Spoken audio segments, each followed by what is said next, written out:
Hello everyone, welcome to study Pathshala. आज की ये वीडियो एक पर्सन स्पेसिफिक वीडियो है जिसमें हम बाजी प्रभु देशपांडे के बारे में जानने वाले हैं। इनके बारे में हम बात क्यों कर रहे हैं, क्योंकि 14 जुलाई को इनके बलिदान दिवस के रूप में देखा जाता है। तो बाजी प्रभु देशपांडे, जिनके बारे में हमने बहुत ही कम सुना है, और इनकी स्टोरी के बारे में, इनका जो बलिदान दिवस है या क्या इसके पीछे स्टोरी रही है, इसके बारे में हमें बहुत कम देखने को, सुनने को, पढ़ने को मिलता है। तो इसीलिए इनके बारे में हम आज देखने वाले हैं। सबसे पहले कुछ बेसिक चीज़ें इनके बारे में देखें तो इनका जन्म हुआ था 1615 भोर तहसील में और मृत्यु 14 जुलाई 1660 कोल्हापुर में। जन्मभूमि भोर कहाँ पर है? ये पुणे में। ये तो हो गई कुछ बेसिक चीज़ें। अब देखते हैं अपने टॉपिक को। बाजी प्रभु देशपांडे एक वीर मराठा।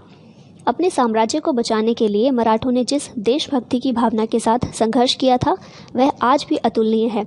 देश का इतिहास मराठा शासकों की शौर्य गाथाओं से भरा हुआ है।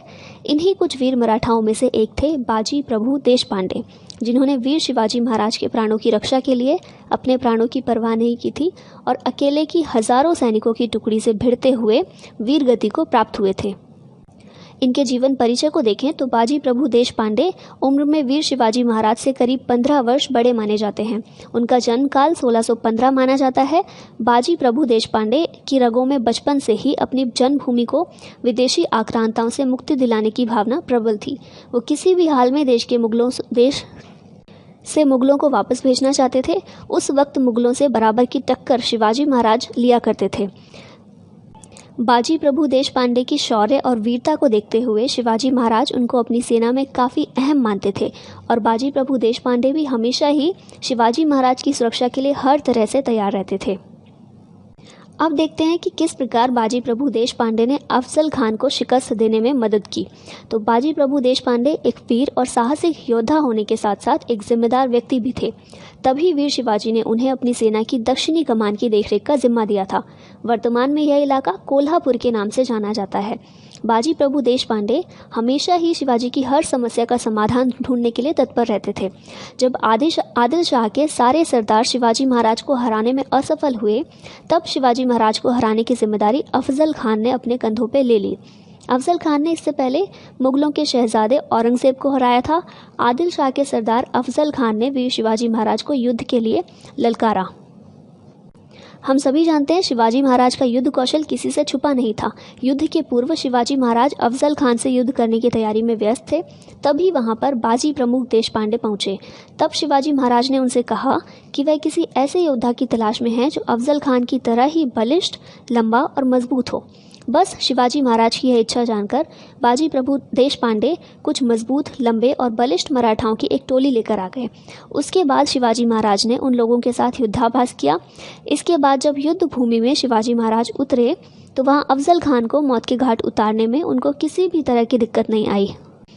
इस तरह से शिवाजी महाराज और बाजी प्रभु देशपांडे की सूझबूझ के चलते मराठाओं ने यह युद्ध जीत लिया था।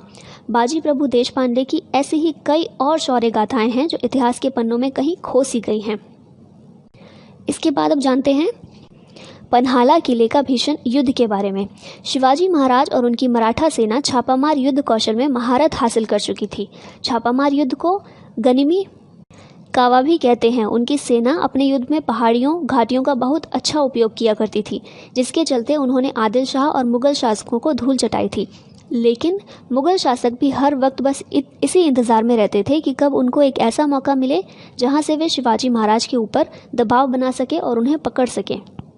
उन्हें यह मौका आखिरकार पन्हाला किले में मिला। अफजल खान को मारने के सिर्फ 18 दिन बाद 28 नवंबर 1659 को शिवाजी महाराज ने पन्हाला किला जीत लिया। बात तब की है जब शिवाजी इस किले के आसपास अपनी सेना को एकत्रित कर रहे थे। उस वक्त वहां शिवाजी महाराज की सेना, उनके सेनापति बाजी प्रमुख देशपांडे और शिवाजी खुद भी मौजूद थे। पर न जाने कहां से इस बात की जानकारी आदिल शाह को भी मिल गई। बस वह तो ऐसे मौके की तलाश में ही था। आदिल शाह ने सिद्दी जोहर, रस्तूम ए जमान, फजल खान जो कि अफजल खान का बेटा था, और सिद्दी मसूद को शिवाजी महाराज से लड़ने के लिए भेजा। सिद्दी जोहर ने एक भी पल जाया किए बिना पन्हाला किले के ऊपर चढ़ाई कर दी। मार्च 1660 में सिद्दी जोहर ने पन्हाला किले की घेराबंदी की। अब इसके बाद होती है घोड़खिंड की लड़ाई, जो कि बहुत इंपॉर्टेंट है। तो क्या है ये भी देख लेते हैं। करीब 4000 आदिल शाही सैनिकों से बचकर भागते भागते शिवाजी महाराज के घोड़े थक चुके थे। घोड़खिंड के पास बाजी प्रभु देशपांडे ने शिवाजी महाराज को आगे जाने के लिए कहा और खुद वहीं कुछ सेनाओं के साथ आदिल शाही सेना का सामना करने के लिए रुक गए। शिवाजी महाराज आगे जाते रहे और वीर बाजी प्रभु देशपांडे सिद्दी मसूद से लोहा लेने को तैयार थे।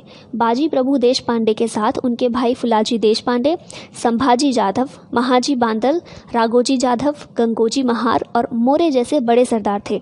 एक तरफ दुश्मन की 4000 सेना तो वहीं दूसरी ओर बाजी प्रभु देशपांडे के साथ 300 मराठा सेना। युद्ध का मंजर बहुत भयावह था। चारों तरफ लाशों का जमावड़ा था। सिद्दी मसूद की सेना ने अपना पूरा जोर लगाया था, लेकिन बाजी प्रभु देशपांडे उनके सामने किसी चट्टान की तरह खड़े थे। दोनों हाथों में तलवार लिए और अपनी जख्मी शरीर के साथ वो लगातार आदिल शाही सेनाओं को मौत के घाट उतार रहे थे। बाजी प्रभु और उनके साथीदारों ने घोड़खिंड में 18 घंटों तक लड़ाई लड़ी थी। इधर शिवाजी महाराज विशालगढ़ किले के द्वार पर पहुंच गए थे, लेकिन यहाँ तक मुगल सरदार सुरवे पहले से ही था, जिससे इनको युद्ध करना पड़ा। युद्ध सुबह तक चला और शिवाजी ने इस युद्ध में जीत के साथ ही 3 तोपों के साथ बाजी प्रभु देशपांडे को यह संदेश दिया कि वह सुरक्षित पहुंच गए हैं।